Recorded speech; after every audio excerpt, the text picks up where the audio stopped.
You want me to choose between this ranch and that woman? Cole Bennett's voice came out low and absolute, the kind of voice that doesn't rise because it doesn't need to. Then I choose her. Every single time. The stranger across the table had just offered him $50,000, enough to bury every debt Silver Creek Ranch had ever carried. Enough to save everything Cole's father had built and everything his brother had died loving. Enough to finally breathe again. Cole picked up the envelope, walked to the stove, dropped it in the fire. He hadn't planned to fall in love with his cook. But some things don't ask permission before they change a man forever. Before we begin, if this is your first time here, welcome. Hit that subscribe button and follow Clara and Cole's story all the way through to the end, and drop a comment telling me what city you're watching from right now.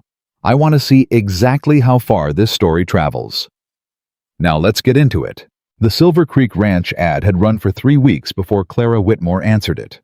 Cook wanted. Room and board provided. References preferred, but not required. Silver Creek Ranch, Harlow County, Montana. Apply in person or by post. 14 words. No warmth, no welcome. Just the bare bones of a desperate situation dressed up as a job offer. Clara read those 14 words twice, standing at a post office counter in Billings with numb fingers and a carpet bag she'd repacked so many times the leather handle had worn smooth. She folded the clipping into her coat pocket. She bought a one-way ticket on the evening stage north.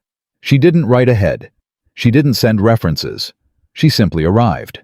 The stagecoach rolled into Harlow just after dark on a Tuesday in early December, and Clara stepped down into 4 inches of fresh snow, carrying a faded carpet bag in one hand and a cast-iron recipe box in the other, the kind of box that looked like it had survived things its owner preferred not to name. The driver tossed her second bag down from the roof without ceremony. "You sure this is your stop, ma'am?" he said, peering up the dark road toward a ranch gate barely visible in the distance. "Ain't much out that way." "I'm sure," Clara said. She picked up her bag. She started walking. Cole Bennett heard the knock at the bunkhouse door at 9:15 and figured it was one of his hands coming to quit. That was the rhythm of Silver Creek these days. Somebody knocked. Somebody left. The ranch got a little smaller, a little quieter, a little further gone. He opened the door, expecting Hector Reyes, who had been gathering nerve for 2 weeks. Instead, he found a woman he had never seen before, standing in the snow in a dark wool coat, with her chin level and her eyes direct and dry. "Mr. Bennett," she said. Not a question, not an introduction. Just a statement, like she already knew who he was and had already decided it didn't frighten her. "My name is Clara Whitmore. I've come about the cook position." Cole looked at her for a long moment. She looked back. She didn't fidget, didn't smile, didn't apologize for the hour or for showing up unannounced. She just stood there in the cold, with snowflakes settling in her hair, like she had all the patience in the world and none of the anxiety. "It's 9 o'clock at night," Cole said. "I'm aware of that," she said. "Stage only runs once a week up from Billings." "I know that too." "References." She reached into her coat and produced a folded paper. He took it without looking at it. "Can you cook for 12 men?" he said. "I can cook for 20, she said. "Though I hope your hands eat less than ranch hands I've known, or you'll need to increase your flour budget considerably." Something shifted in Cole's expression. Not a smile. Cole Bennett hadn't smiled in 2 years, and the muscles for it had gone stiff from disuse. But something moved behind his eyes, a flicker of recognition maybe. The sight of a person who was still standing. "There's a room above the kitchen," he said finally. "Small, gets cold." "I've been cold before," Clara said. He stepped back from the door. She walked in. The next morning, Clara rose before anyone else on the ranch, before the roosters, before the wranglers, before Cole himself, who had the insomniac's habit of rising at 4 and sitting alone in the dark with a cup of coffee he never finished.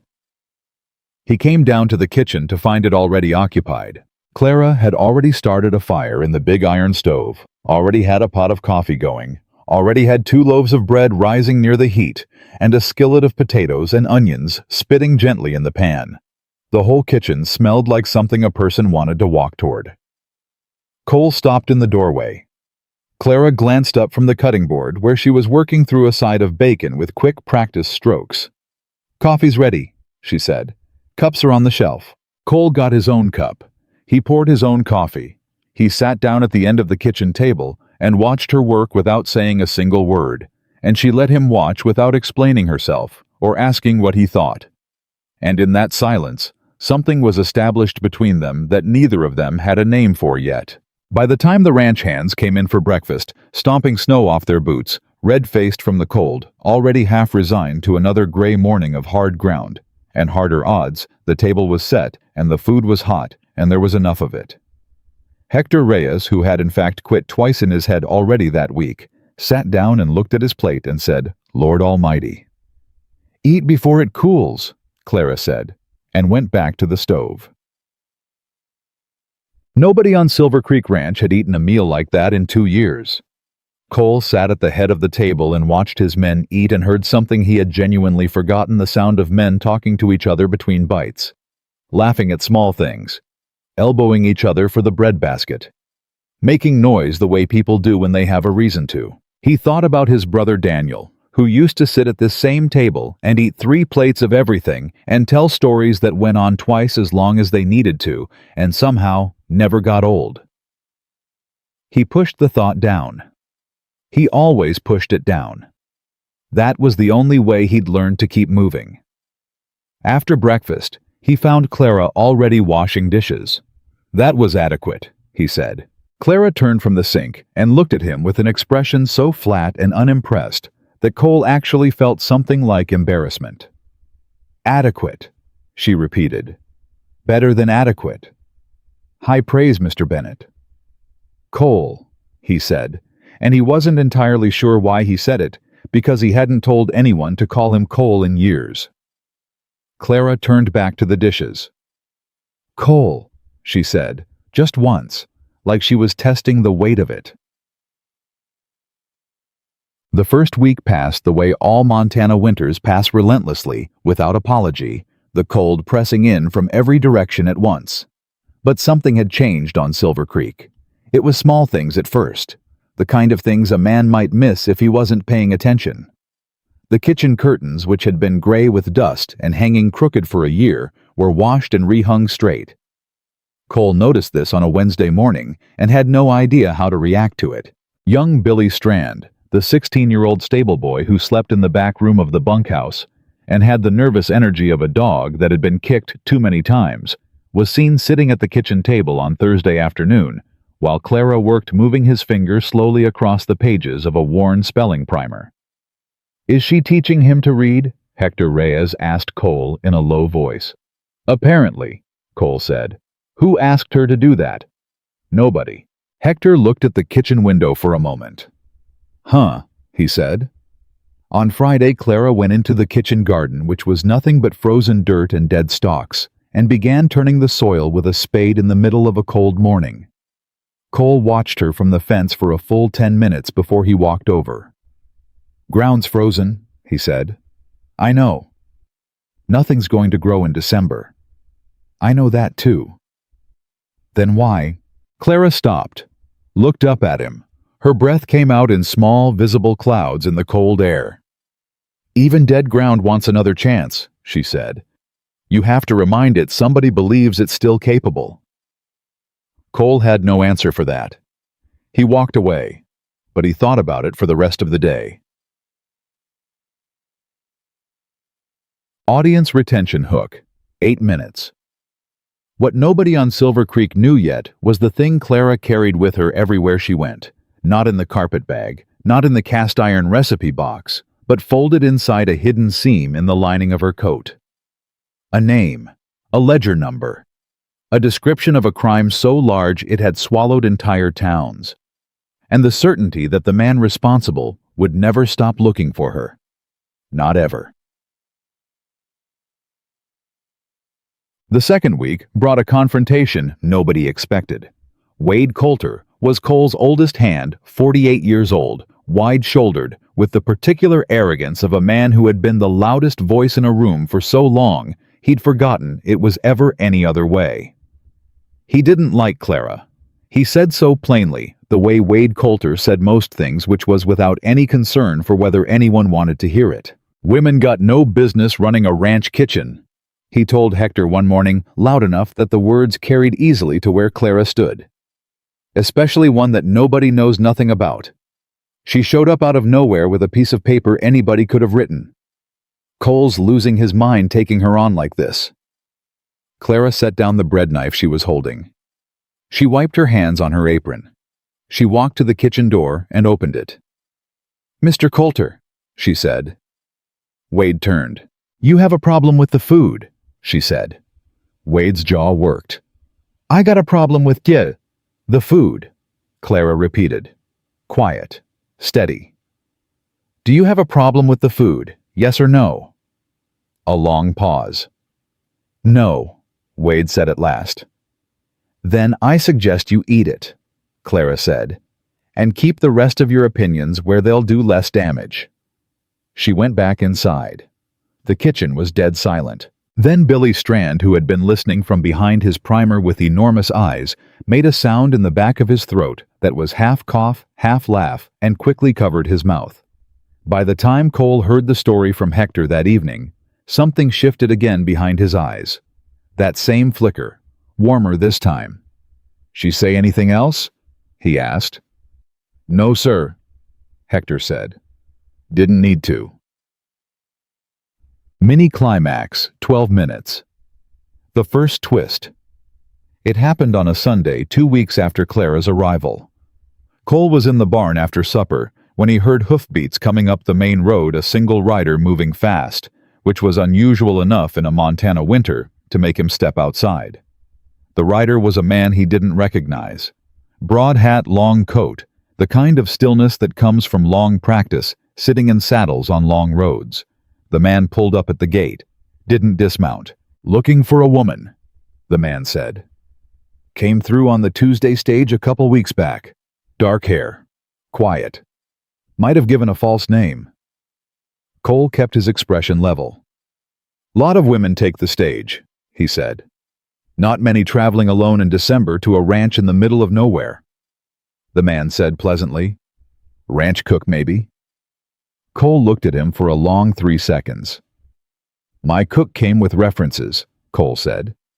"Been here 12 years. Family of mine." The man's eyes moved slowly across the front of the house, taking inventory. "Well," he said, "if you happen to hear of someone matching that description, dark hair, quiet, maybe carrying a tin box of some kind, there's a reward being offered. Substantial one." "I'll keep my ears open," Cole said. The rider looked at him a moment longer. Then he turned the horse and rode back down the road. Cole stood and watched until the sound of hoofbeats disappeared. Then he went inside and straight to the kitchen. Clara was at the table reading by lamplight. She looked up the moment he walked in, not startled but alert, in that particular way of someone who had learned to read doorways. "Who was that?" she said. Cole pulled out the chair across from her and sat down. He put his arms on the table. He looked at her directly. "Talk to me," he said. Clara held his gaze for a long moment. Then she closed her book. And she told him the truth. Not all of it, not yet, but enough. Enough to explain the way she slept light. The way she always sat with her back to the wall. The way she'd been running for 2 years under names that weren't her own from a man with the kind of power that made law enforcement look the other way. His name was Vincent Hale. Railroad money, political connections, a network of men who did exactly what they were told. Clara had worked as his bookkeeper for 18 months before she understood what she was actually recording. "I found the accounts," she said. "The real ones, not the ones he showed the banks." Her voice stayed even. "Immigrant workers brought in on labor contracts that didn't exist. Money moving through shell companies. At least 2 deaths he paid to make look like accidents." "And you documented it," Cole said. "I copied what I could." "Where is it?" Clara looked at him. "Safe," she said. "For now." Cole was quiet for a moment. "That rider tonight," he said. "That was one of Hale's men." "Yes." "Which means he knows you're in this county." "Possibly." "Which means he'll be back." Clara didn't answer. She didn't have to. Cole leaned back in his chair.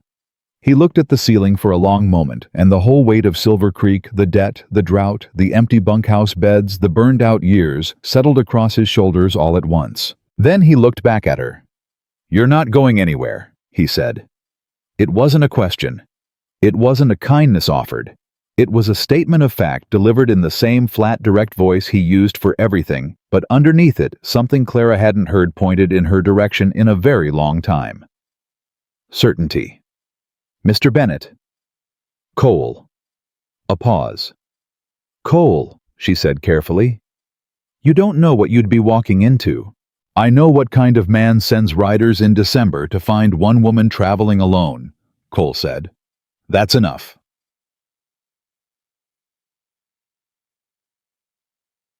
Audience retention hook, 8 to 10 minutes. What Cole Bennett didn't say, what he couldn't have said out loud, not yet. Maybe not for a long time, was the thing he had understood.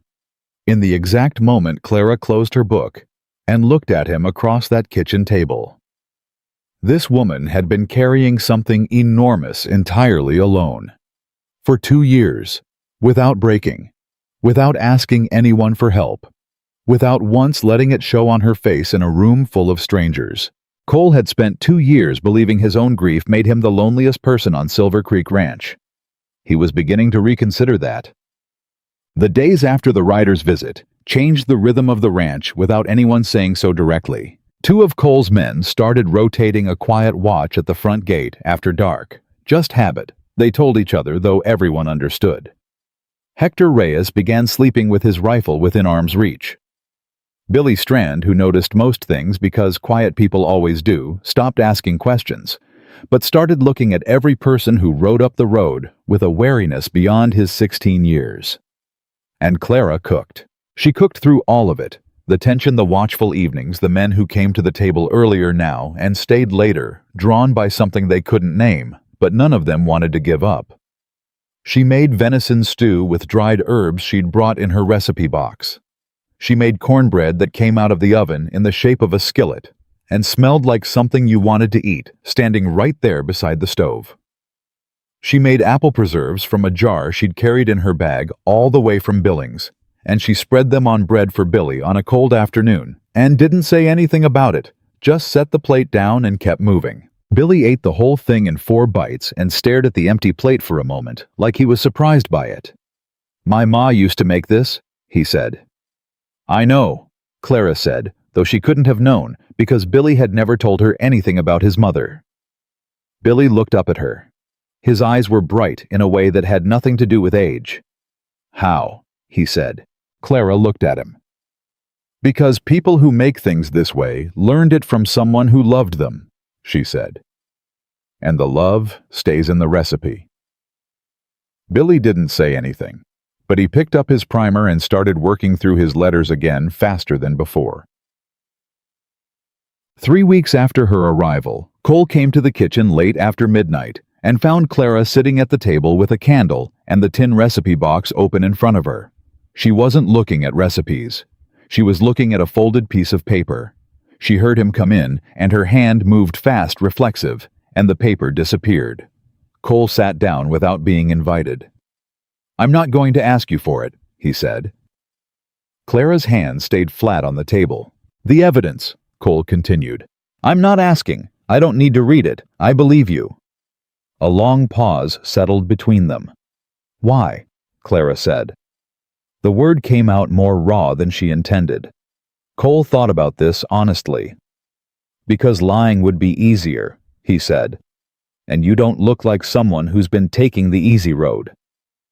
Clara was quiet for a long time after that. Then she said very quietly, "He had a man killed, in Cheyenne, someone who tried to help me." Cole didn't move. "He was a postal clerk," Clara said. 53 years old. Had a wife and 2 daughters. All he did was agree to mail something for me." Her voice stayed steady. She'd told this to herself so many times the words had gone smooth from use. They found him in the river 3 days later. "I'm sorry," Cole said. "I am too." A pause. "I've been sorry for 2 years. It doesn't change anything."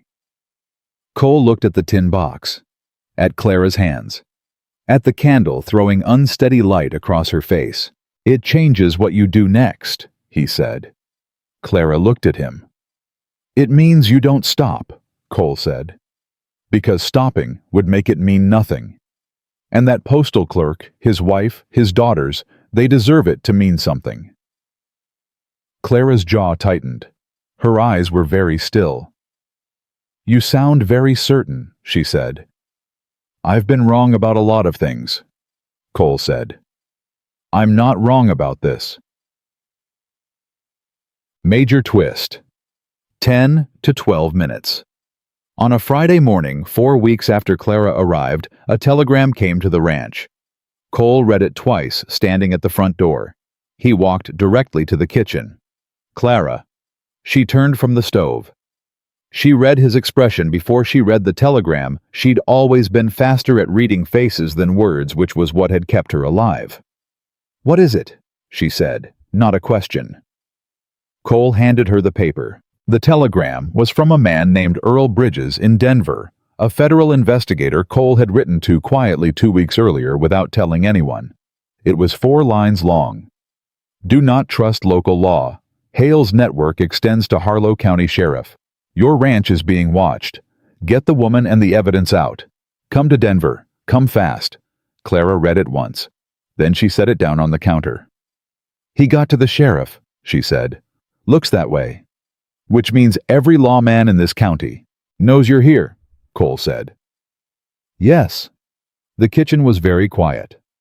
"Cole," Clara said carefully, "if Hale knows where I am, and he has the sheriff—" "He'll move soon," Cole said. "Before I have time to go above the county to someone he doesn't own." Clara pressed her hand flat against the counter. "I have to leave," she said. "Tonight, if I take the evidence to Denver myself." "We," Cole said. Clara looked at him. "We take it to Denver," he said. "Cole, this isn't your fight." Cole was quiet for just a moment.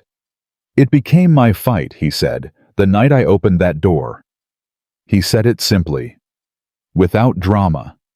The way a man states something he already figured out days ago and just hadn't found the words for until now.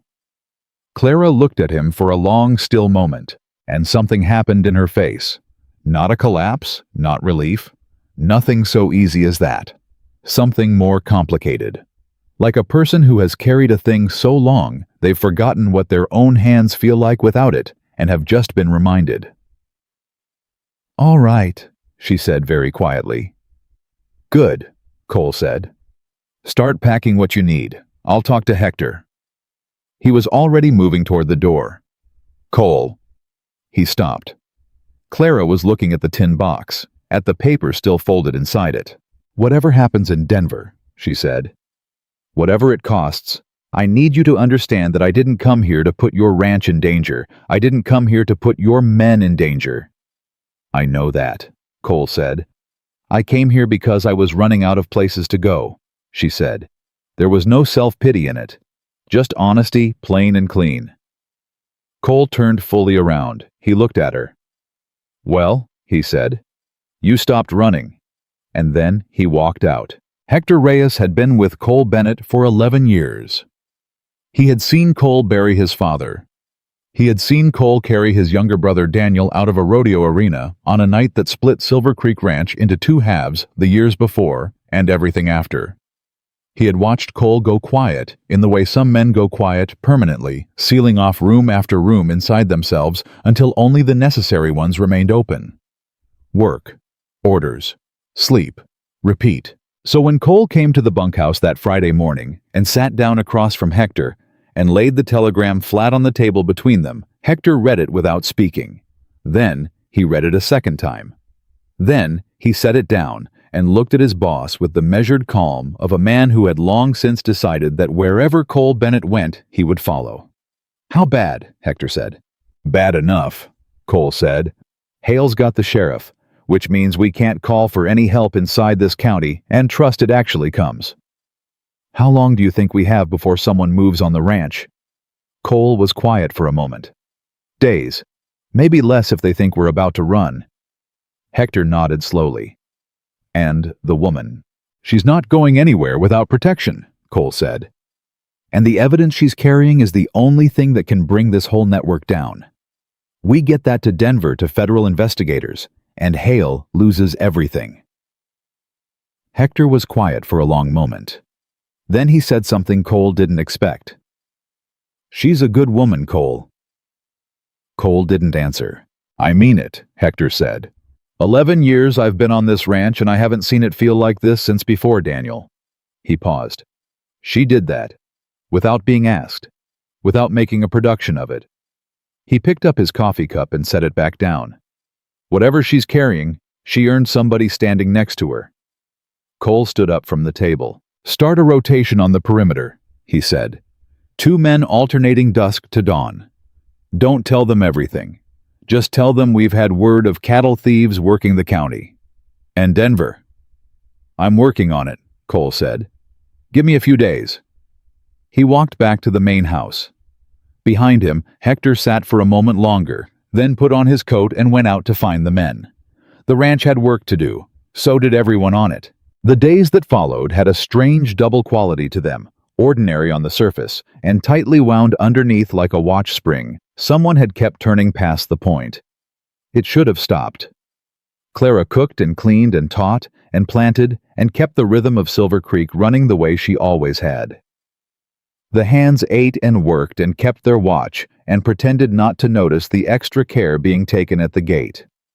Billy Strand carried on with his primer and had moved from single letters to full short words, a development that gave him an air of quiet dignity entirely out of proportion to his age. And Cole watched all of it. He had always been a man who watched. Daniel used to say Cole had the eyes of someone taking inventory at all times, cataloging what was solid, what was cracked, what needed tending before it gave way completely. For 2 years, what those eyes had found at Silver Creek was mostly loss. Empty beds, worn-down fences, a kitchen that smelled like nothing because nothing worth smelling was being made in it. Now his inventory kept returning the same results, and he didn't know entirely what to do with them. The curtains were clean. The table was set every night before supper. Billy was learning to read. Hector laughed at meals again. A real laugh, the kind that startled out of a man, before he can decide whether it's appropriate. Wade Coulter, who had waged a sullen 3-day campaign of pointed silences after his confrontation with Clara, had been seen on Tuesday afternoon, standing in the kitchen doorway, asking if there was more coffee in a tone that contained just barely something resembling politeness. And every one of these things, Cole noticed, traced back to one woman who moved through his ranch like she had always belonged in it.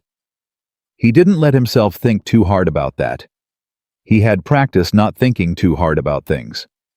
It was on a Wednesday, 6 days after the telegram, that the second rider came. This one was different from the first. He didn't ask questions at the gate. He rode straight up the main road to the front of the house and dismounted before anyone could intercept him. And by the time Cole came outside, the man was already standing on the porch with his hat in his hands and an expression of professional pleasantness that didn't reach his eyes. Mr. Bennett, the man said. My name is Richard Cale. I represent certain business interests operating in the Montana and Wyoming territories. I wonder if I might have a few minutes of your time. Cole looked at him. About what? A matter of some financial significance to you, Cale said. I understand Silver Creek Ranch has been carrying considerable debt. I'd like to discuss a solution to that problem.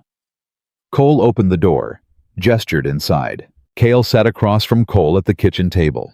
The same table where Clara sat with her recipe box, where Billy worked through his primer, where the whole texture of Silver Creek Ranch had been quietly remade over the past weeks. He set a leather satchel on the table. He opened it with the careful movements of a man who understood the weight of what he was about to place on another person's conscience. The envelope was thick, Anyone could tell from the shape of it, from the way Cale slid it across the table with 2 fingers, that what was inside it represented more money than Cole Bennett had seen in one place in a long time. $50,000, Cale said. Cole didn't touch the envelope. That's enough to retire your debt entirely, Cale said. Enough to rebuild restock and keep Silver Creek running for the next 10 years without depending on favorable weather or cattle prices. Enough to give your men steady wages and your ranch a real future. He paused. All you'd need to do is provide us with the location of a woman currently believed to be on your property. The kitchen was absolutely silent. Cole looked at the envelope. He looked at Cale's hands, soft and clean above the wrists, the way men's hands are when they've never worked with them. He thought about Silver Creek's debt, the number he woke up with every morning before his eyes were fully open. He thought about the burned fences and the low water table and the bunkhouse beds that kept emptying. He thought about Clara at that kitchen table saying, "I didn't come here to put your men in danger." He thought about a postal clerk in Cheyenne with a wife and 2 daughters. He picked up the envelope, turned it over once in his hands. Then he stood up, walked to the kitchen door, and dropped the envelope in the fire that was still burning in the stove from breakfast. Cale was on his feet instantly. "Mr. Bennett." "Get off my land," Cole said. "You don't understand what you're refusing. The man I work for is not." "I understand exactly what I'm refusing," Cole said. He turned and looked at Cale directly. "And I understand what kind of man makes offers like this, and what happens to the people foolish enough to accept them." He moved toward the door and held it open. "Leave now, or I'll have my men carry you out." Cale looked at him for a long, hard moment. Then he put his hat back on. He picked up his empty satchel. He walked out. Cole stood in the doorway and watched him ride back down the road until the sound of hoofbeats was gone. Then he closed the door. He stood in the kitchen alone. He waited for the relief to come. The feeling of having done the right thing, and it came, but it was wrapped around something else. Something heavy. Because $50,000 was not an abstraction on Silver Creek Ranch. It was real. It had a specific shape and a specific weight, and Cole knew exactly what it felt like in his hands, because he'd held it for about 4 seconds before he put it in the fire. He breathed in. He breathed out. He went to find Hector. Clara was in the vegetable garden when she saw Cale ride away. She had been watching from the corner of the house since she heard the horse come up the road, because 2 years of running had given her the reflexes of a woman who knew the shape of danger before it introduced itself. She went inside. She found Cole at the fence talking to Hector in a low voice. She could tell by the set of Cole's shoulders, the particular rigidity across the top of them, that something had happened that required effort to carry. She waited until Hector walked away before she approached. "He came for me," she said. Cole turned. He looked at her for a moment, measuring something. "Yes," he said. "How much did they offer?" A pause. "Enough," Cole said. Clara was quiet for a moment. Then she said, "And you turned it down." "I burned it, actually." Clara looked at him. Something moved through her face. Not gratitude exactly, because gratitude implied a kind of surprise, and what Clara felt wasn't surprise. It was something older and more complicated than that. It was the specific emotion of a person who has expected to be abandoned so many times that when someone actually stays, they don't quite have a word for what that is. "Cole," she said carefully, "this ranch is mine to decide about," he said. "The debt has been mine to carry for 3 years," he said. "It'll keep being mine." He looked at her steadily. "I'm not interested in discussing it." Clara held his gaze. "All right," she said. "All right," he said. They stood there for a moment in the cold, 2 people who had each learned self-sufficiency as a survival strategy, standing closer to each other than either of them was entirely comfortable with, and neither of them moving away. Then Clara said quietly, "Thank you." And Cole looked at her, and the look on his face was not the face of a man accepting gratitude. It was the face of a man seeing something clearly for the first time. "Don't thank me," he said. "Just stay visible. If you disappear into your room and they don't see you on the property, They'll know I lied." He walked away. Clara watched him go. She put her hand against the fence post, held it there. The blizzard arrived without much warning on a Thursday night in mid-December, which is exactly how Montana blizzards operate, as if the weather has a policy against advance notice. By 10 o'clock, the wind was driving snow sideways, and the temperature had dropped fast enough to crack the water barrel in the yard. Cole sent the hands to the bunkhouse early and checked the barn himself, making sure the horses were fed and the latches were secure. He was back inside by 9, shaking snow off his coat, when he noticed the kitchen light still on. Clara was at the table, but she wasn't reading, and she wasn't working. She was sitting very still with her hands flat on the wood, staring at nothing in particular, and the specific quality of her stillness, not peaceful, not resting, but braced. The way a person goes still when they're holding something back. Stopped Cole in the doorway. "Clara." She looked up. And for just a moment, one unguarded second before she pulled it back, he saw it. The fear. Not the rational, strategic kind of fear she carried and managed and made decisions around. The raw kind. The kind that lives beneath all the other kinds. "You should sleep," she said. "So should you," he said, and he walked in and sat down across from her. She didn't protest. For a moment, neither of them spoke. The wind threw itself against the side of the house, and the stove ticked with heat, and beyond the walls of the kitchen, the whole world had gone white and invisible.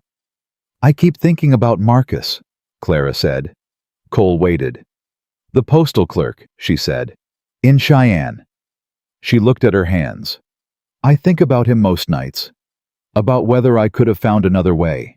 Whether if I'd been smarter or faster or—" "You couldn't have known," Cole said. "I knew what Hale was capable of," she said. "I knew, and I still asked Marcus to help me." Her voice was level, but her jaw was tight. "That's not something you can logic your way out of." Cole was quiet for a moment. "No," he said. "You can't." Clara looked at him, slightly surprised by the agreement. Most people she had found wanted to offer comfort in a way that required her to feel better about it faster than she was actually able to. "My brother Daniel," Cole said. He stopped. Started again. "He was 26. He'd been roping since he was 8 years old. Best I'd ever seen." He looked at the table. "The rodeo that night, I knew the horse he drew was too much. I'd seen that animal before, and I told Daniel. I told him flat out that horse was dangerous and he should scratch." "He didn't," Clara said. "He said he knew what he was doing," Cole said. "And he did know. That was the truth of it. He wasn't reckless or stupid. He was skilled and experienced, and he made his own choice." A pause. "He was dead in 4 minutes." The blizzard pressed against the window. "I spent a year being angry at myself for not making him scratch," Cole said. "Running through every version of how it could have gone differently. What I could have said. What I could have done." He looked up at Clara. "You know what I learned?" "What?" she said. "That carrying guilt for someone else's death," Cole said, "is the most natural thing in the world. And the most useless." He paused. "Marcus made a choice. He helped you because he decided it was worth helping.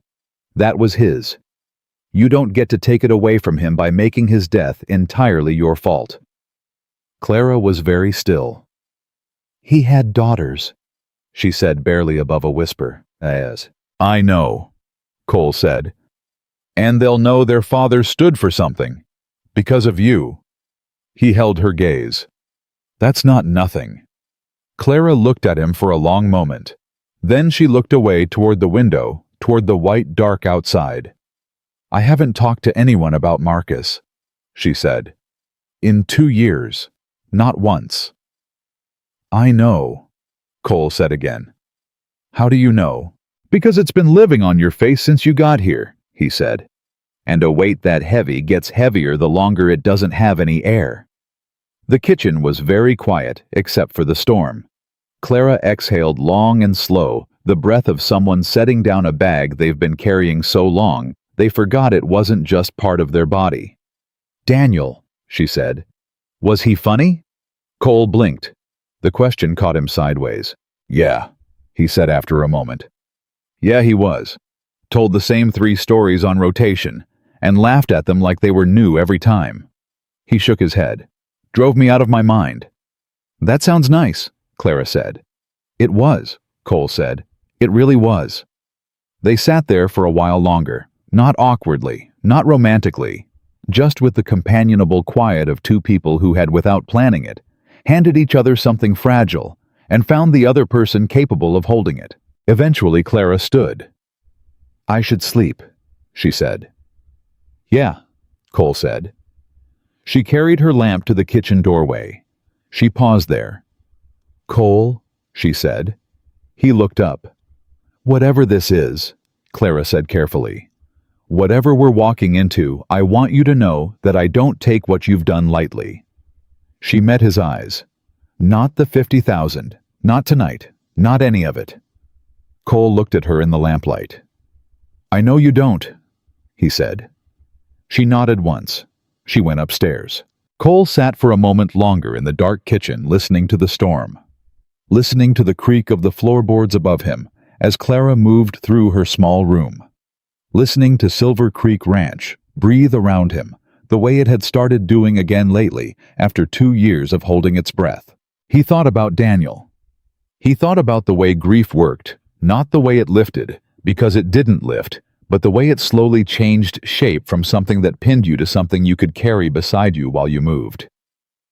He thought about Clara's hands flat on the table.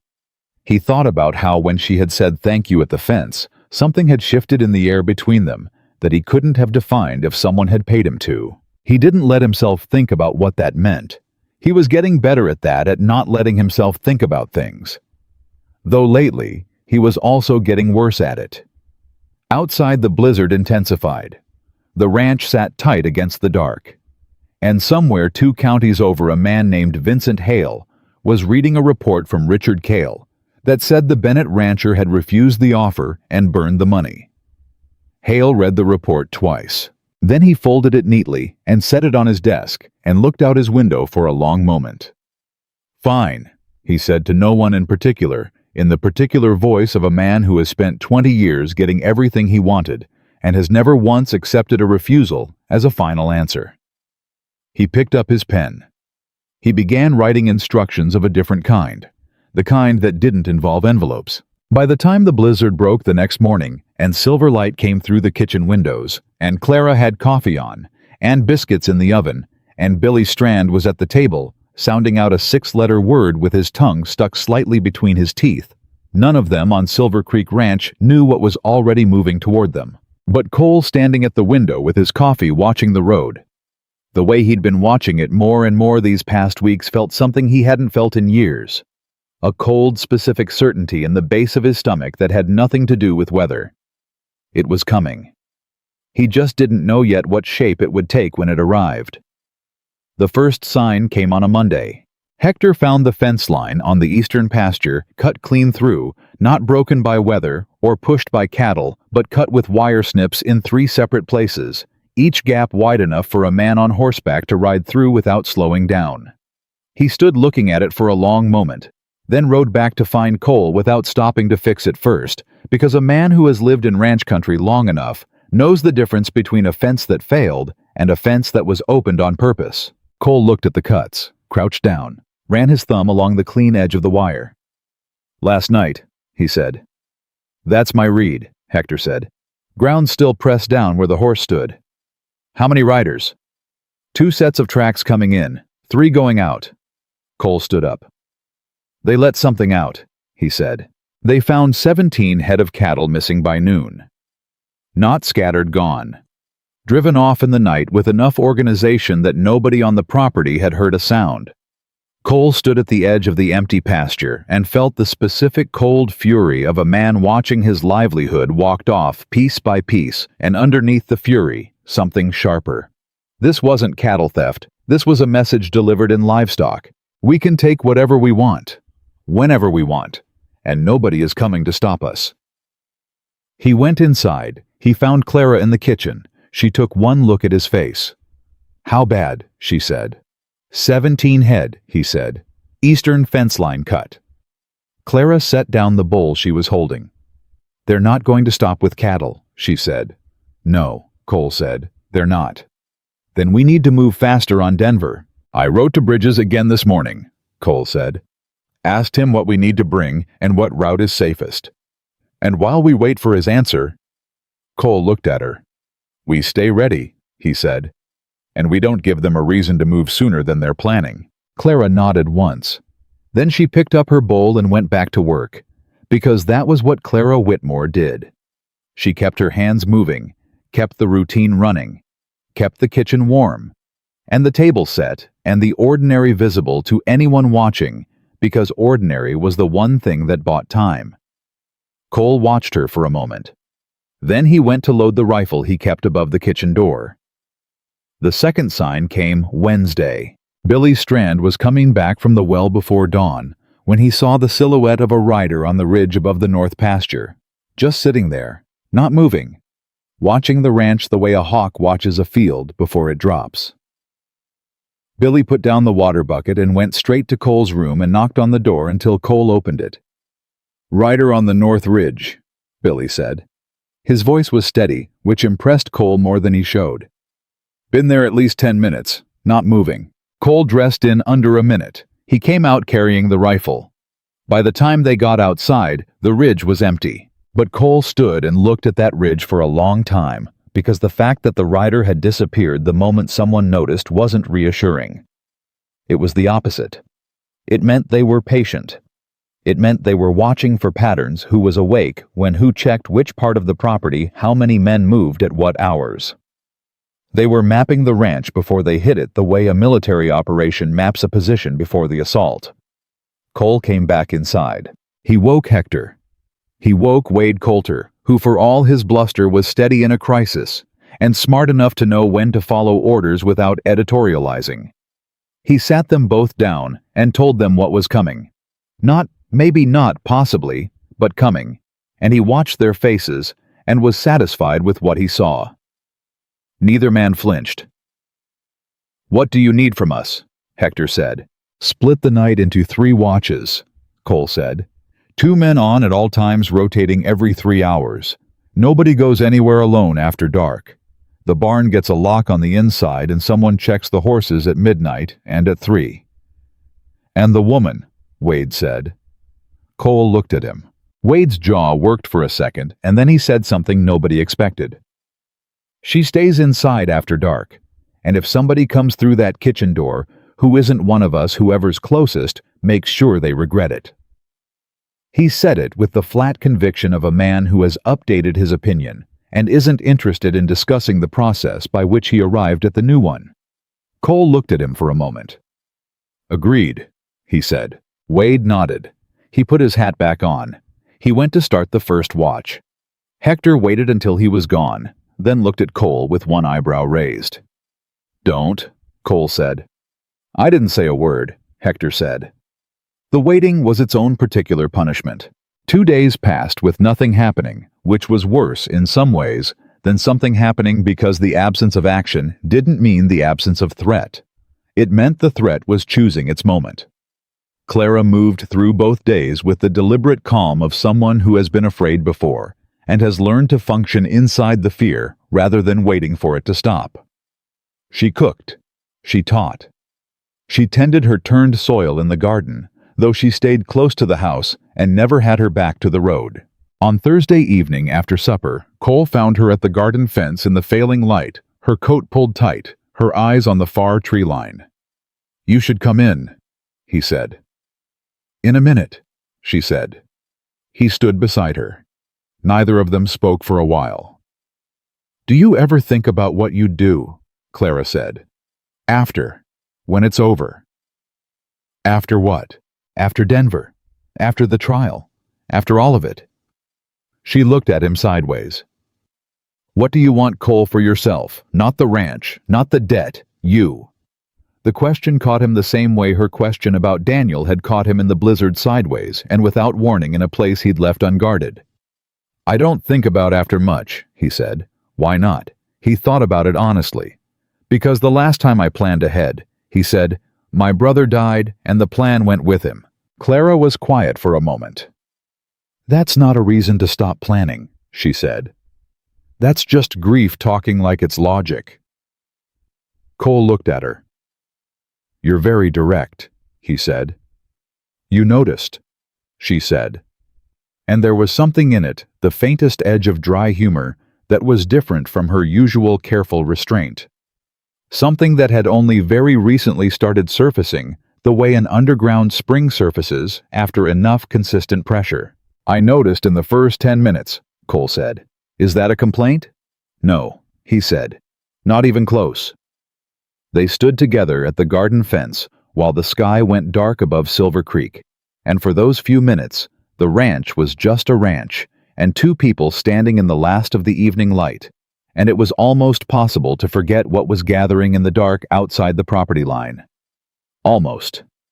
The attack came on Friday night. It came at 2 in the morning, which is the hour chosen by people who do this kind of work, because 2 in the morning is the deepest point of the night, the hour when the body's natural rhythms hit their lowest, when alertness requires the most effort, when the instinct to believe everything is fine is strongest. Hector was on watch at the north gate. Wade was at the east fence. Cole was in the house, not sleeping. He hadn't slept properly in 4 days, sitting at the kitchen table, with the rifle across his knees, listening to the ranch, the way you listen to a body for the sound of wrong breathing. He smelled it before he heard it. Smoke. Not wood smoke. Not chimney smoke. The particular heavy smell of hay and timber catching together a smell every rancher in Montana knows in the part of their brain that never fully sleeps. He was on his feet and through the door in 3 seconds. The barn was already burning. Cole ran. He hit the barn door and had it open before his mind had finished processing what he was seeing. The fire had started at the far end in the hay storage, and it was moving fast, the way fire moves through dry winter hay, with a speed that feels almost personally aggressive. He got 3 horses out before the smoke drove him back, and he would have gone back in again, except that gunfire opened up from the east tree line. Not one shot, not a warning. A sustained, coordinated volley that swept across the front of the ranch yard and sent Cole flat against the ground, and told him with absolute clarity that this was not a raid, not a robbery, not a scare tactic. This was an attempt to end it. "Cole?" Hector's voice came from the direction of the north gate, tight and controlled. "We've got riders. 4, maybe 5, coming up the west road." Cole rolled to the fence post. "Hold the gate!" he shouted back. "Don't let them reach the house!" He got up in a low run and made it to the bunkhouse, where the remaining hands were already coming out armed and awake, because men who work cattle in Montana sleep with one ear open as a matter of professional habit. "East and west," Cole ordered. "Hector's at the north gate, support him. Don't bunch up and don't let them flank the house." The hands split without argument. They had worked with Cole Bennett long enough to know that when his voice went to that particular flat register, you moved first and asked questions later. Cole turned back toward the house. Billy Strand was not in the bunkhouse. The realization hit Cole 2 seconds after he'd already started running toward the front porch, because Billy slept light, and Billy always went to the kitchen first when something woke him, because the kitchen was where Clara was, and Billy Strand had appointed himself Clara's nearest thing to a little brother without ever putting the decision into words. Cole hit the porch steps at a run. The front door was open. Inside, Clara was not in the kitchen.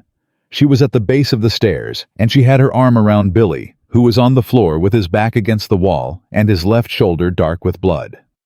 He'd been hit, caught by a shot coming through the front window, when he'd looked out to see what was happening, the way a 16-year-old with more bravery than self-preservation instinct will absolutely do in a crisis. Clara had her hand pressed hard against his shoulder. She was talking to him in a low, steady voice. Not panicked, not desperate, fully focused, her voice like a rope thrown to a drowning person. "Breathe," she was saying. "Look at me, Billy. Right here. You're going to be fine. Stay with me." Cole crossed the room in 4 steps. He took one look at Billy's shoulder, the position of the wound, the amount of blood, and felt something release in his chest that had been locked tight. "Through and through," he said. "It didn't stay in." I know, Clara said, not looking up. I need something to pack it with. Clean cloth as much as you have. Cole was already moving. He came back with an armful of kitchen linen, and Clara took it without breaking her rhythm. Pressure, reassurance. Instruction, pressure again, working with the efficiency of someone who has dealt with injury before and hasn't lost the capacity to think clearly inside it. Am I dying? Billy said. He said it very calmly, which was somehow the most alarming thing about it. No, Clara said firmly. You are not dying. You're going to have a scar that you're going to tell terrible stories about for the next 60 years. Billy made a sound that was half laugh, half hiss of pain. You're going to be okay, Clara said. I promise. Outside gunfire continued in sharp, irregular bursts. The barn burned. Cole could hear Hector's voice and Wade's voice and the sounds of men moving in organized patterns across his property, his land, his ranch, the place his father had built, and Daniel had loved, and Cole had held together by nothing but stubbornness for 2 years. He stood up. He picked up the rifle.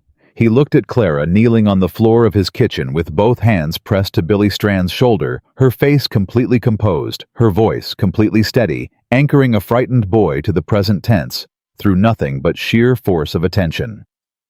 Cole had come outside tonight ready to fight for Silver Creek Ranch, for the cattle, for the debt he could finally clear, for the buildings his father built with his own hands. He stood in his kitchen doorway and watched Clara Whitmore keep a 16-year-old boy alive by the force of her presence alone, and understood with a sudden clarity that came from somewhere beneath reason that the ranch was not what he was fighting for. It hadn't been the ranch for a while now. He just hadn't let himself know it until this moment. Cole? Clara's voice stopped him. He turned. Come back, she said. Not a command, not a plea. A statement of fact, the most essential kind, the way she said most things that mattered. He held her gaze for 1 second. Then he went out into the dark. The fight lasted 40 minutes. Cole moved across his own property in the dark, the way a man moves through a place he has known his entire life without hesitation, without needing to see his body following the memory of every fence post and water trough and corner of building. He found Hector holding the north gate against 2 riders who had dismounted and were trying to push through on foot. Cole took one and Hector took the other, and neither of them required much persuading to retreat. On the east side, Wade Coulter had positioned himself behind the water tank with a patience that was remarkable for a man of his temperament, and had systematically discouraged 3 separate attempts to advance on the house with a degree of accuracy that Cole made a mental note to respect considerably more going forward. The riders from the West Road never made it past the fence. 2 of Cole's best hands had held that line with the grim efficiency of men who understood exactly what was at stake, and exactly how much of it they were not willing to give up. By 3 in the morning, the shooting had stopped.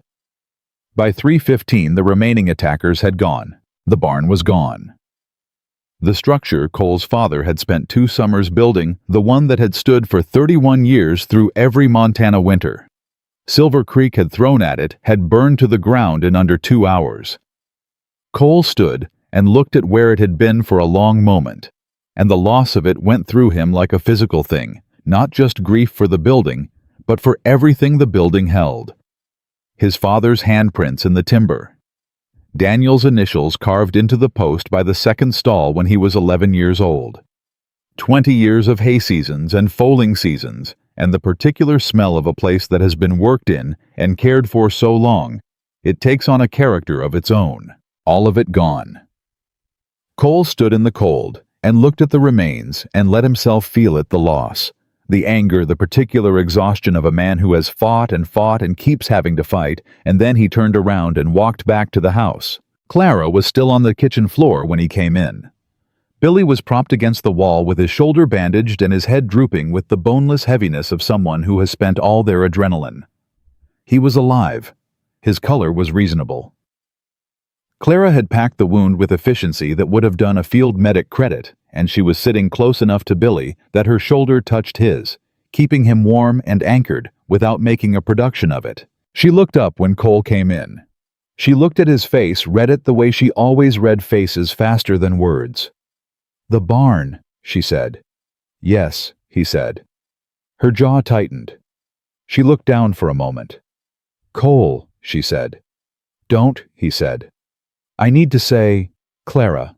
His voice was tired, not angry, just very, very tired. I know what you're going to say, and I don't want to hear it. She looked at him. We leave for Denver in 3 days, he said. Bridges confirmed the route this morning before any of this started. I'm going to take you and the evidence to federal investigators, and we are going to end this. That's what's happening next. He looked at her steadily. Can we agree on that? Clara held his gaze for a long moment. Yes, she said. Good. He crossed the kitchen and crouched down next to Billy. How do you feel? Billy opened one eye. Like I got shot, he said. Accurate, Cole said. Can you stand? Probably. Then let's get you to a real bed. He helped Billy up. Clara took the other side. They walked him to the bunkhouse together, and the whole way Billy kept his eyes open and his feet moving with the specific determination of a young person who refuses to be carried if they can possibly walk. When they gotten him settled, and Hector had taken up watch, and Cole and Clara were standing outside the bunkhouse door in the cold, Clara said quietly, He was trying to protect me. When he got hit, he was trying to get to me. I know, Cole said. He's 16. I know. Clara was quiet for the moment.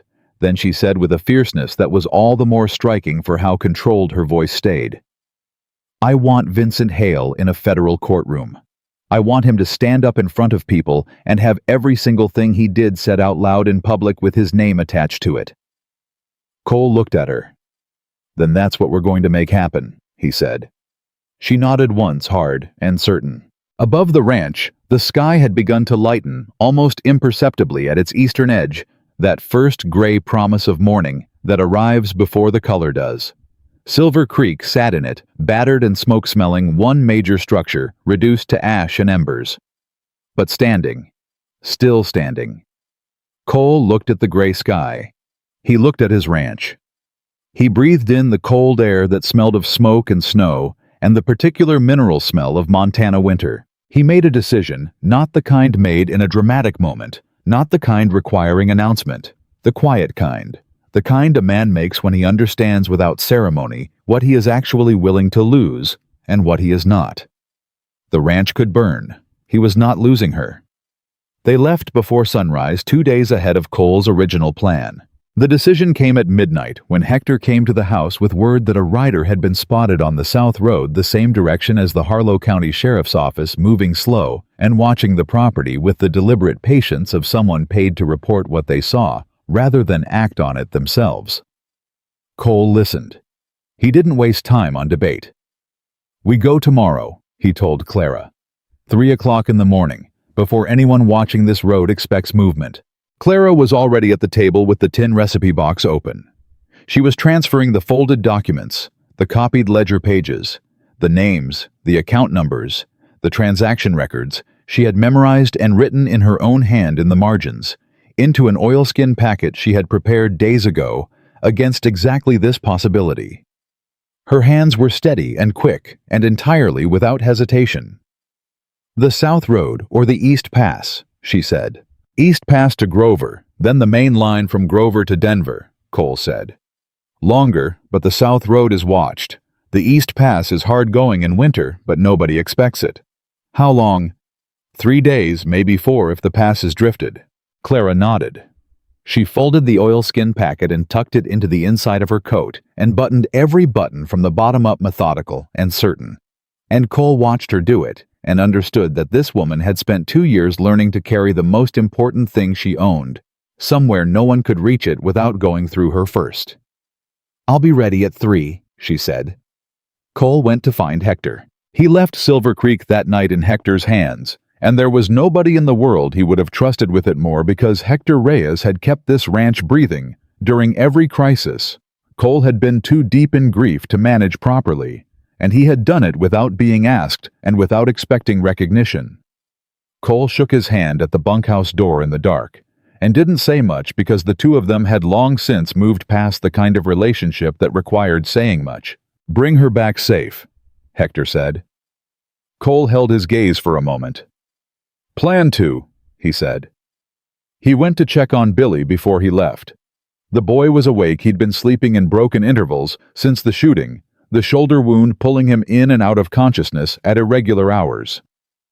He looked up when Cole came in, and his face had the particular clarity that sometimes follows pain, when everything unnecessary has been stripped away, and what's left is very simple and very true. You're going now, Billy said. It wasn't a question. Yeah, Cole said. With Miss Clara. Yeah. Billy was quiet for a moment. Then he said, She's gonna be okay right after Denver. She can come back. Cole looked at him. At this 16-year-old boy who had taken a bullet coming to help a woman he'd known for 6 weeks because it was the right thing to do and hadn't once acted like it required any particular bravery. She can come back, Cole said. Billy nodded satisfied. He closed his eyes. Cole stood there for a moment longer. Then he put his hat on and went to get the horses. The East Pass in December was exactly as brutal as Cole had promised. Narrow and steep and wound with wind that came off the mountains with a personal hostility that Montana weather reserves for people who travel it out of season. They rode hard the first day and covered more ground than Cole had estimated, partly because the horses were good and partly because Clara rode, like someone who had spent real time in a saddle, which surprised him. You said you were a bookkeeper, he said the first afternoon when she took a difficult switchback corner without slowing. I was, she said. Before that, I grew up on a horse farm in Ohio. She glanced at him sideways. Did you think I walked everywhere? Cole almost smiled. They camped that night in a hollow off the main trail, and Clara made coffee over a small fire, and they sat on opposite sides of it and talked in low voices, the way people talk when they're genuinely alone for the first time, and the ordinary social distances have been stripped away by circumstance. They talked about Ohio and about Montana.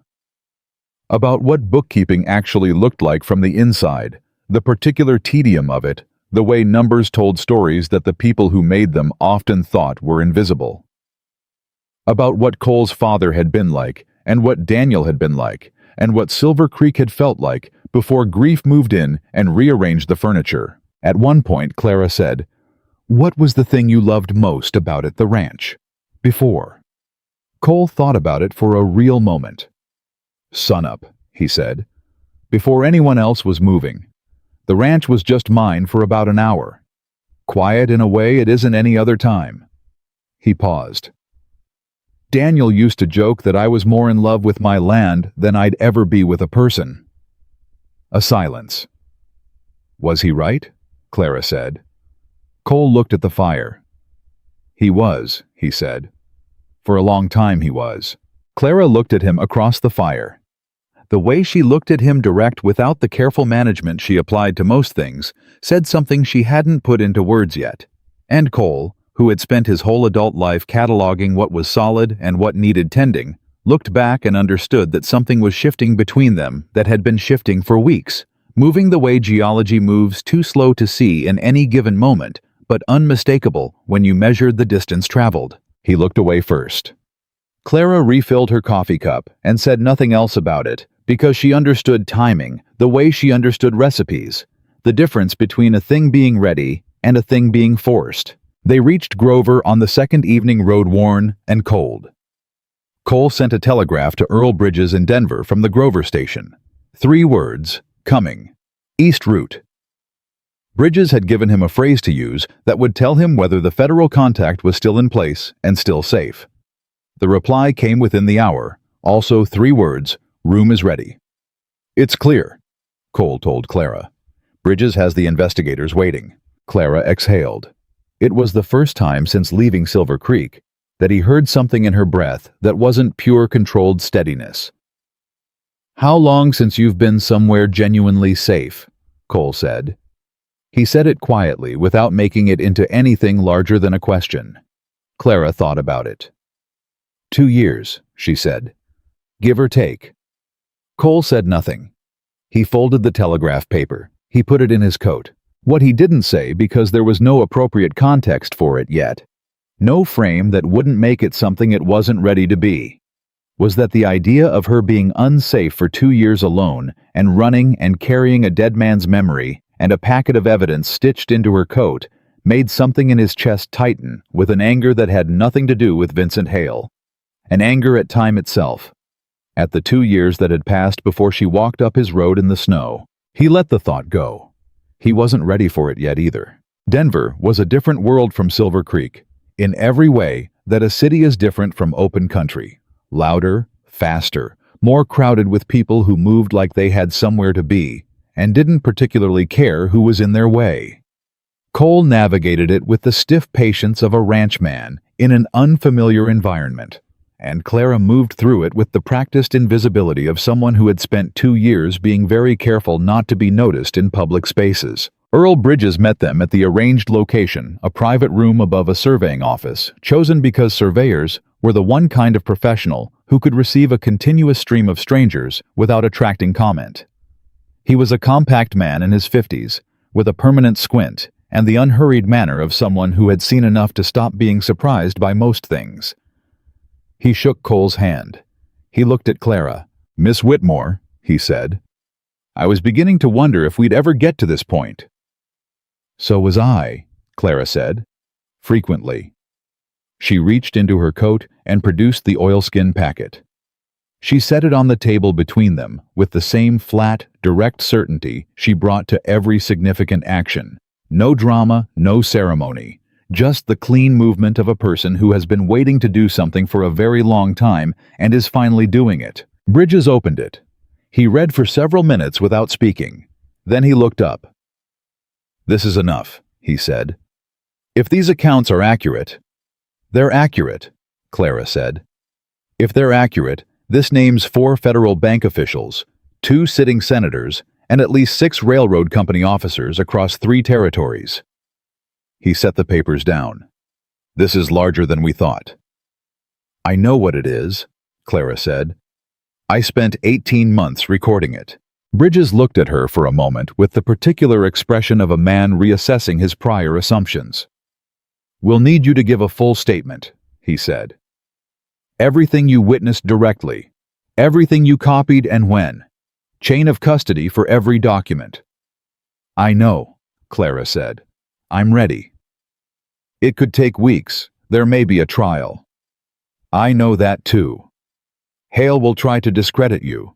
His lawyers will go after your employment history, your character, your reasons for—" "Mr. Bridges," Clara said quietly, but with a precision that stopped him mid-sentence.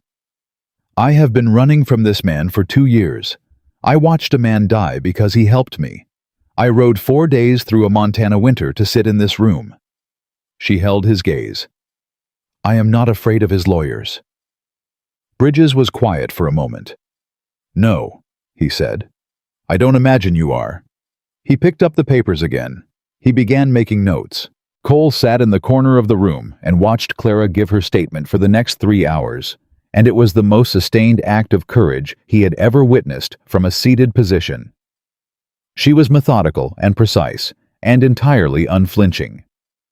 Dates, names, amounts, locations. The exact wording of conversations, she had overheard the specific sequence of entries in the ledgers, and what they concealed the chain of events that had led from a bookkeeper's desk in a railroad office to a postal clerk in a river in Cheyenne. She told it straight through without once softening it, or making herself more sympathetic, or Marcus Cole's death more tragic than it already was, because the facts were sufficient. And Clara Whitmore had always understood that the truth doesn't require decoration. When she finished, Bridges sat back. "We'll have an arrest warrant within the week," he said. "Possibly sooner." "The Montana operation," Cole said. "The attack on my ranch. The sheriff in Harlow County." "All of it will be part of the investigation," Bridges said. "The county sheriff is already being looked at separately. We had a flag on him before you ever sent me that first letter." He looked at Cole. "Your property damage will be documented. There will likely be federal restitution." Cole nodded once. That wasn't the part he was thinking about. "Clara," Bridges said, "is there somewhere safe you can stay in Denver while we process this? We'd prefer you not travel back to Montana until after the warrant is executed." Hale doesn't know what's been handed over yet, but when he finds out... She stays with me, Cole said. Both Clara and Bridges looked at him. Cole looked at Clara. If that's agreeable to you, he said in a tone that made it clear he had an opinion about it, but was capable of restraint. Clara held his gaze for a moment. That's agreeable, she said. They stayed in Denver for 9 days. The warrant for Vincent Hale's arrest was executed on the 6th day. Cole heard about it from Bridges over a terse morning telegram that read, "Target secured. Network in motion. You are clear to return." He brought it to Clara without preamble and watched her read it. Watched the specific quality of her stillness in that moment. Not relief, not triumph. Something older and less clean than either of those. The particular feeling of a chapter ending that cost too much to celebrate simply. She held the telegram for a long time. "Marcus," she said softly. Not to Cole, just to the air, to whoever might be listening on the other side of 2 years of carrying. Cole didn't say anything.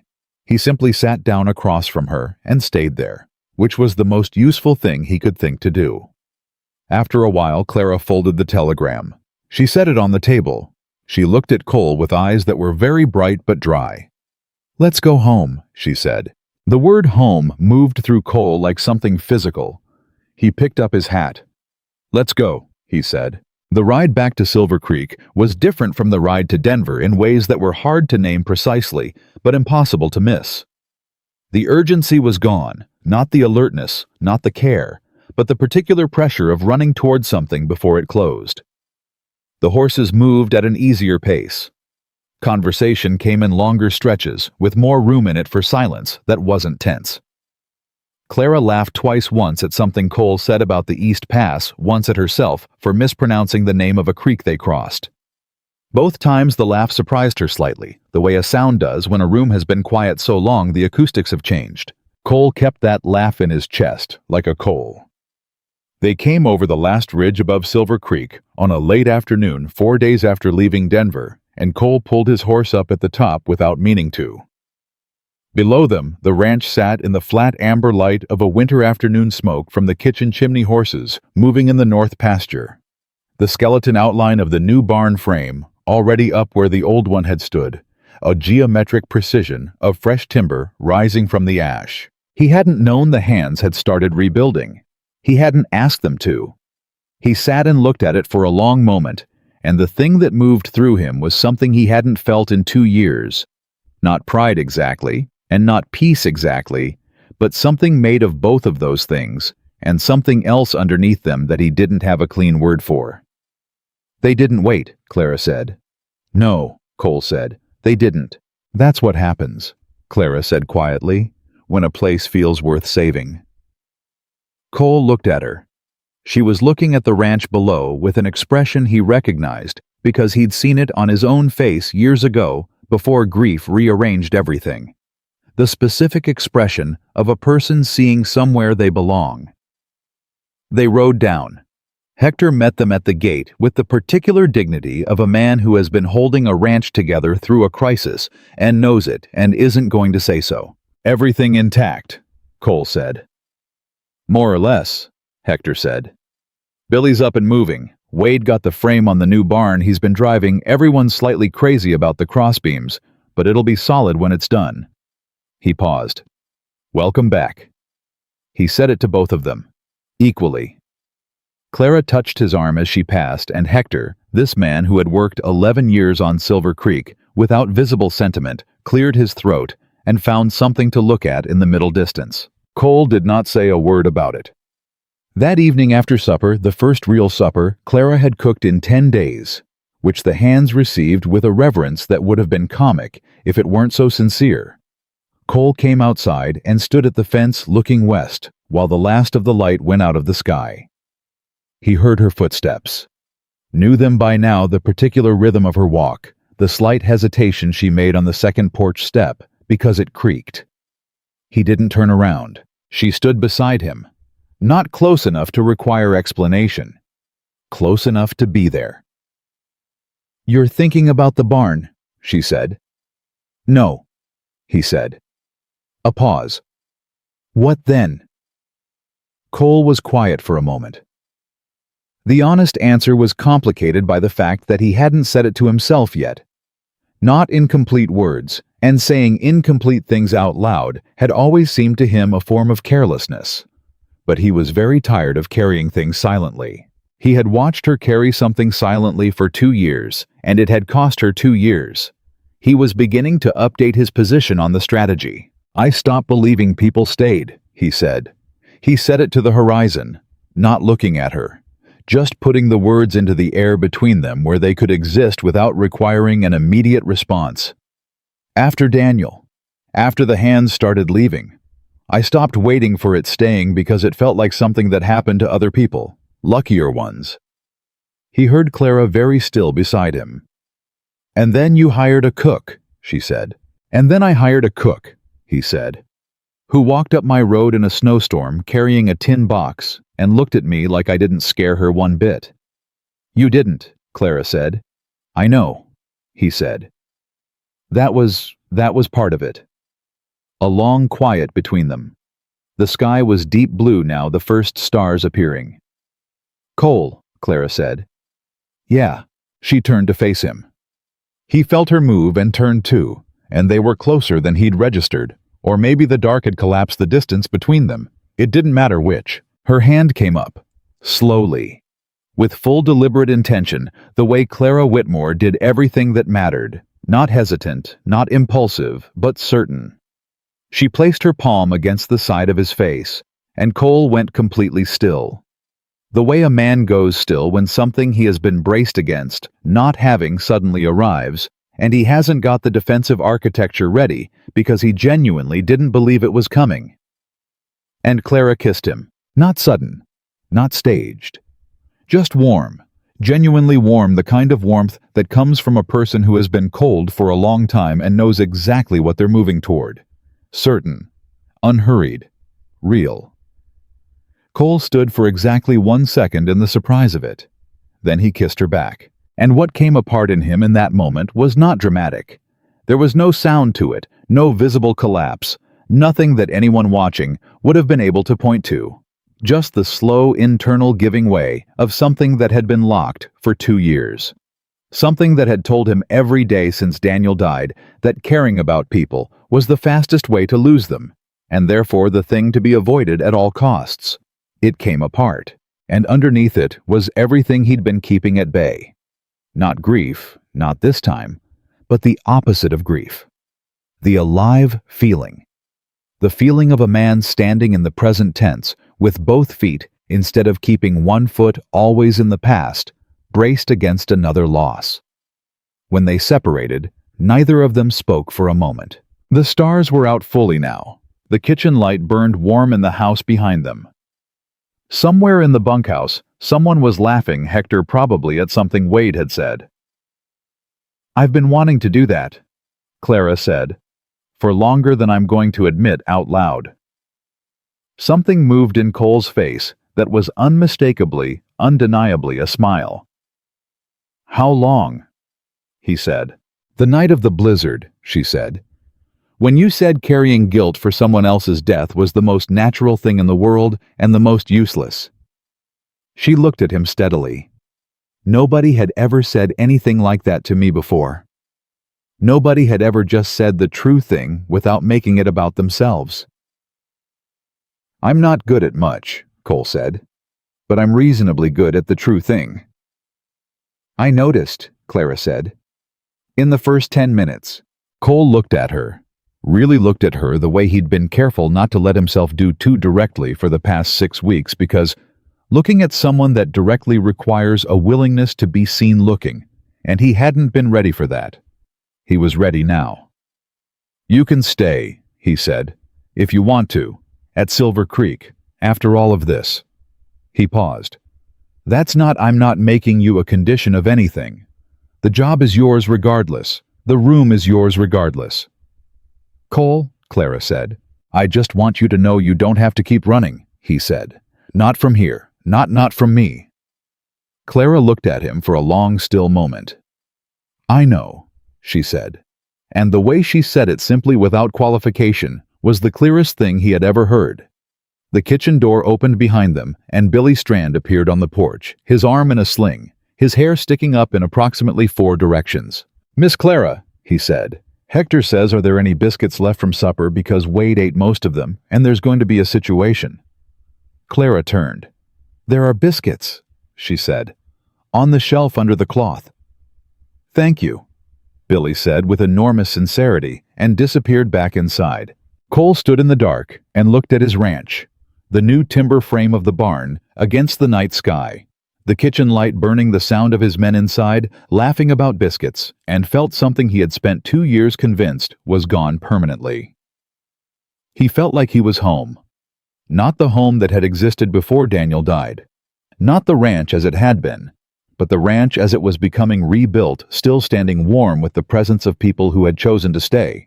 And beside him, with her shoulder resting against his arm and her face tipped up toward the Montana stars, the woman who had walked up his road in the snow and reminded a dead place that it still knew how to breathe. Neither of them went inside for a long time. The telegram from Earl Bridges arrived on a Tuesday morning in March, 3 months after Denver, and it came while Clara was teaching Billy how to balance the ranch's weekly supply ledger at the kitchen table. Billy had graduated from the spelling primer in January. He had moved through basic arithmetic in February with a speed that surprised everyone except Clara, who had recognized from the beginning that Billy Strand had the kind of mind that moved fast and quiet, like water finding the lowest and most efficient path. By March, he was sitting with the actual ranch accounts, and Clara was explaining the difference between an operating expense and a capital investment, with the same patience she brought to everything. And Billy was nodding with his tongue between his teeth and his pencil moving. Cole came in from the yard with the telegram in his hand. Clara looked up. She read his face. "Bridges," she said. "Yes," Cole said. He handed it to her. Clara took it. She read it once, standing up from the table, her free hand flat against the wood. Then she sat back down slowly, the way a person sits when their legs have made a decision slightly ahead of their conscious mind. The telegram said 6 words that mattered and several that didn't. The 6 that mattered were Hale arrested this morning.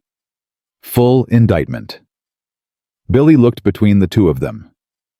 "Is that the man who—" "Yes," Clara said. "Is he going to prison?" Clara set the telegram on the table. She pressed her palm flat over it, the way you press a hand over a wound when the bleeding finally slows. "Yes," she said. "He is." Billy looked at the telegram. Then he looked at Clara with the directness of someone who has not yet learned to soften the things he notices. "You're not celebrating," he said. Clara was quiet for a moment. "No," she said. "I'm not." "Why not?" Clara looked at him, this boy who had taken a bullet at 16 and learned to read at 16, and was now learning accounting at 16, and asked questions with the uncomplicated precision of someone who genuinely wanted to understand. "Because celebrating would mean it's over," she said. "And it's not over for Marcus. It won't ever be over for his daughters." She paused. "But it means something. It means he didn't get to keep doing it. And that matters." Billy thought about this seriously, the way he thought about everything. "Miss Clara," he said, "do you think he knew Marcus? Do you think he knew it would turn out this way when he helped you?" Clara looked at the telegram. "No," she said. "He just knew it was the right thing to do." Billy nodded, picked up his pencil, went back to the ledger. Cole stood in the kitchen doorway and watched the two of them, the woman who had carried a dead man's memory for 2 years and had just watched it finally mean something, and the boy who had asked the exact right question and then, in the particular wisdom of the young, had simply gone back to work and felt the specific weight of this moment. Not triumph, not resolution, something more honest than both of those. The feeling of a thing having cost exactly what it cost and being worth it anyway. He poured 2 cups of coffee. He set one in front of Clara without being asked. She picked it up. She didn't say thank you. She didn't need to. Word traveled fast in Harlow County. By the end of the week, the shape of what had happened, the federal investigation, The indictments, the arrest of a man whose money had been reaching into Montana politics for years, had spread through the county with the particular velocity of news that confirms what people had half suspected and didn't have the evidence to say out loud. The Harlow County Sheriff was removed from his position pending investigation. A federal marshal came through and spent 2 days at the courthouse with boxes of records and an expression of professional neutrality that communicated very clearly that things were about to change considerably. Cole rode into town on a Thursday, and people looked at him differently. Not with pity, he'd had enough of that in the years after Daniel. Not with deference, he'd never wanted that either. With the particular respect that a community extends to a person who did something hard when the easier thing was right there on the table, and who did it quietly, without making a speech about it. The bank manager, Thomas Pruitt, stopped Cole on the main street. "Bennett," he said. He had the look of a man who has been rearranging his conscience for several days and has arrived at an uncomfortable destination. "I've been meaning to speak with you." "I imagine you have," Cole said. Pruitt cleared his throat. "The terms on your ranch loan," he said. "The interest rate applied, the additional penalties assessed over the past 2 years. There are indications that those figures were manipulated at the direction of certain parties who are now under federal investigation." Cole waited. "What I'm saying," Pruitt said with the pained precision of a man who has written and rewritten this sentence several times, "is that what Silver Creek Ranch actually owes when the corrupted figures are removed is considerably less than the amount on record. The federal investigator has flagged it. There will be an adjustment." Cole looked at him for a long moment. "How considerable?" he said. Pruitt told him. Cole stood on the main street of Harlow in the March cold and felt something release in his chest that had been locked there for 3 years. A pressure so constant he had stopped recognizing it as something separate from the ordinary weight of breathing. He rode home. He found Clara in this kitchen garden, the one she had turned in frozen December ground, because she said even dead ground wanted another chance. The first green things were up, barely, thin and tentative, and extraordinarily alive. He told her about Pruitt, about the adjusted figures, about what it meant for Silver Creek going forward. Clara listened with her hands still in the soil. When he finished, she sat back on her heels and looked at the green shoots coming up through the cold earth. "Your father built this ranch," she said. "Yes," Cole said. "And Daniel grew up on it." "Yes." "And you held it for 3 years against everything," she said. "Alone." She looked up at him. It was always going to survive. It just needed someone to hold it long enough. Cole crouched down beside her, close enough that their shoulders nearly touched. "You helped?" he said. "I made stew," she said. "Clara." She looked at him sideways. There was something in her face, the faintest version of that smile she kept mostly in reserve, the one that appeared when something landed somewhere real. "You did considerably more than that," Cole said. "I turned some dirt," she said. "You turned everything," Cole said. She held his gaze for a moment. Then she looked back at the green shoots. "The peas will be up by May," she said. Cole looked at them. "What else?" "Carrots, some beans. I thought we might try tomatoes on the south side if the summer runs warm enough." "We?" Cole said. Clara stopped. He hadn't planned to say it that way. It had just come out of him the way true things came out without clearing the appropriate channels first. "We," he said again, deliberately this time, looking at her directly. "That's still the plan, isn't it? You're staying." Clara looked at him with eyes that were very still. "I'm staying," she said. "Cole, I told you." "I know what you told me," he said. I want to make sure we're saying the same thing, the same version of staying."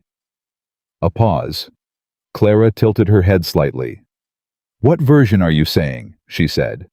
"The permanent one," he said. The garden was very quiet. Down at the barn, the new barn, the one Wade Coulter had driven everyone slightly crazy building, the one that smelled of fresh timber, and the particular hope of things put back together, someone was hammering the sound, carrying clean and rhythmic in the cold air. Clara looked at Cole for a long moment. "Ask me properly," she said. Cole almost laughed. Almost. The muscle was getting more practice lately. "Later?" he said. "I'm going to do it properly, later. I just needed to know the answer wasn't going to embarrass me." "It's not going to embarrass you," Clara said. "Good," he said. He stood up. He went to the barn. Clara sat in the garden for a moment longer, her hands in the soil, the green things coming up around her. She was smiling. The new barn was finished on the first Saturday of April, which arrived with the particular extravagance that Montana springs occasionally produce, wide and blue, and so aggressively warm after a long winter, that everyone on the ranch seemed to be moving slightly faster than usual, as if the sun were genuinely accelerating them. The whole crew worked the last day together. Cole and Hector and Wade and the hands and Billy, who had been cleared for light work by the traveling doctor and had interpreted light work as broadly as possible. Clara cooked for all of them and brought food out at midday, and they ate together in the new barn that smelled of pine and possibility, sitting on sawhorses and upturned buckets, talking and arguing about the crossbeams and whether Wade's measurements on the east wall were as precise as Wade claimed they were. Wade claimed they were perfectly precise. Hector claimed they were close enough. Wade said close enough was not precise. Clara said the barn was beautiful, and she meant it, and Wade looked so unexpectedly pleased by this that he stopped arguing for approximately 4 minutes. By late afternoon, the last board was in place. The men stood back and looked at what they had built together without being asked. Without a foreman directing the work, and the feeling in that space was the specific feeling of people who have rebuilt something after a loss and understand without saying so that what they've built is not quite the same as what was burned. It's different, it's new, and it's theirs in a way that things only become when they've had to be fought for. Cole looked at his men. He looked at the barn. He looked at Clara standing at the edge of the group with her arms crossed against the afternoon chill, watching his face the way she had watched it from the very beginning, directly without flinching, seeing exactly what was there. He cleared his throat. "Good work," he said. High praise from Cole Bennett, and everyone knew it. Hector grinned. Billy made a fist. Even Wade managed an expression in the vicinity of satisfaction. "There's supper in the house," Clara said. "Wash up before you come in." They went. Cole and Clara were the last two left in the barn. He looked at her. She looked at him. "Later," she said, answering the question he hadn't asked yet. "Now," he said. He took her hand the first time he had done it deliberately in daylight, without emergency, as a justification, and walked her out of the barn and up the hill behind the house. The hill that overlooked all of Silver Creek, where you could see every fence line and every pasture, and the creek itself, catching the late afternoon light, and the house with smoke coming from the kitchen chimney, and the new barn standing exactly where the old one had stood. He stopped at the top. He turned to face her. He had thought, in the abstract way he thought about things he wasn't ready for yet, that he would have something prepared. Some arrangement of words that was worthy of the moment. He had rehearsed nothing. He stood on the hill where he had stood 1,000 times over 30 years and looked at this woman who had walked up his road in the snow and refused to be afraid of him, and taught a boy to read, and burned evidence of injustice into her coat lining, and held a wounded teenager on his kitchen floor through a firefight, and kissed him with the certainty of someone who had thought about it considerably longer than she was willing to admit. And what came out was exactly what was true. "I don't want this place without you in it," he said. No speech, no flourish. Just those 9 words delivered in the direct, undecorated way he delivered everything that mattered. Clara looked at him. Something happened in her face. Not a collapse. Not the theatrical crumbling of a person in a story. Something quieter and more real than that. A giving way in the muscles around her eyes that happened when a person stops bracing for the thing that isn't coming and finally understands that it isn't coming because something entirely different arrived instead. Her eyes filled. She didn't apologize for it. She didn't look away. "You're going to have to say the rest of it," she said, and her voice was steady, even now, even with her eyes bright and full. Because that was Clara Whitmore. Steady even in the moment of being unmade. Will you stay? Cole said. Not as the cook. Not with a job title or a room above the kitchen. With me, at Silver Creek, permanently. He held her gaze. Because I meant what I said in the garden. Permanent is the version I'm saying. Clara looked at him for a long, still moment. Down below them, the ranch breathed in the late light. The horses moved in the pasture. The kitchen chimney sent its thin line of smoke into the April sky. Billy's voice carried up from the yard. He was telling Hector something, with his characteristic intensity hands moving, making his point. I've been home twice in my life, Clara said. Once when I was a child in Ohio. Once. She stopped, looked at him. Once since December. Cole understood what she was saying. Yes, she said. Just that. One word. Clean and final and absolute. Cole reached into his coat pocket. He produced a ring, small, plain silver, the kind of ring that doesn't make claims about itself. His mother's ring, which had sat in a box in his bureau for 2 years, because he hadn't known what to do with it after she passed, and had never imagined finding a reason to do anything with it at all. Clara looked at it in his hand. It's not fancy, he said. I don't want fancy, she said. I never wanted fancy. He took her hand. He put it on her finger. It fit. Clara looked at it for a moment. Then she looked up at him, and what was in her face now was not the careful, managed composure of a woman who had learned to keep herself from needing too much. It was something open, something that had put down every defensive thing it had been carrying for 2 years and was standing without armor in the afternoon light. I used to think, she said quietly, that home was a place, somewhere you belonged by birth or by choice, a piece of ground with your name on it. She looked at the ring. I was running so long I forgot that wasn't right. What is it? Cole said. Clara looked up at him. It's the first person who made me feel safe enough to stop, she said. Cole looked at her for a moment. This woman who had walked into his collapsing, grief-silenced, debt-pressed ranch and refused to leave it the way she'd found it. Who had turned frozen ground and taught a boy, and cooked enough food for 20, and carried a dead man's justice stitched into her coat for 2 years without once letting it break her stride. He put his arms around her. She pressed her face against his chest and stood there on the hill above Silver Creek while the ranch moved and breathed and lived below them, and for the first time in a very long time, neither of them was carrying anything alone. The months that followed had the quality of something being built right slowly, with attention, without shortcuts. The trial of Vincent Hale and 14 co-defendants ran for 6 weeks in a federal courthouse in Denver. Clara gave testimony for 3 days. She sat in that witness chair with her hands flat on the rail and her voice even and her eyes direct, and she told the truth about every single thing she had seen and recorded and carried. And Vincent Hale sat 20 feet away and tried to look like a man being falsely accused, and could not quite manage it because the documents Clara had preserved were exact, and the accounts she had memorized were precise, and there was no version of those numbers that could be made to say something other than what they said. Hale was convicted on 11 counts.